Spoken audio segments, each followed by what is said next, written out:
नमस्कार मु आम चैनल को आपण मानक स्वागत जनाऊँ जार ना है मामा एंड साल्वी। तो आज मुझे गोटे बढ़िया रेसिपी नहीं आसी जोटा कि पुरीर प्रसिद्ध कानिका। तो ये रेसिपीटी आरंभ करने पूर्व मो चैनल को आपण मैंने सब्सक्राइब करनी आ रेसिपीटी अति सहजरे केते शीघ्र बनी पारुची। तो सहीटा मुझे आपण मानक देखी चलतु आज रेसिपी स्टार्ट करवा। तो ये मु प्रथम ये 1.5 कप चाउल मुझे नहीं जाइए अरुआ चाउल। तो सेटा को भल भाव धोईकी ये मुझे छाणिकी रखीदेली। तो मुझे पैन बसई देती पैन मोर गरम हो गलानी मुझे घी नहीं गली आउ से घी मुझे काजू प्रथमे भाजी नहीं जीवी। काजू भाजला पर से किसी किसमिस भी भाजी नहीं जाऊँगी। देखंतु ये मोर काजू और किसमिस भजा सरीगला। एबे से घी मु नहीं गली गोटे स्टार एनिस खंडे डालचीनी 2टा तेजपत्र 4-5टा गुजराती ताको अल्प हल्का भाजी देबे। तापरे जो चाउल को मु छाणिकी रखी सेटा को मु ऐड करी नहीं जीवी। चाउलटा को हल्का टिके हल्दी पकेकी हल्का भाजी नहीं जीवे।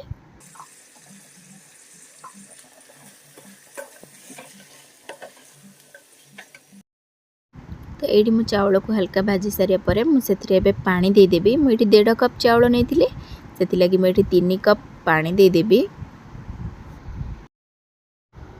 तो ये से मुझे लुण देदेवी स्वाद अनुसार लुण देकी पानीटा को भल भाव ए हाई फ्लेम रे रखी भल कि यहाँ फुटवा को छाड़देवी। तो ये देखो ए फुटीगला भल कि एबे मु गैस रे फ्लेम को मीडियम टू लो फ्लेम रे रखी ताको कवर कर नेबी।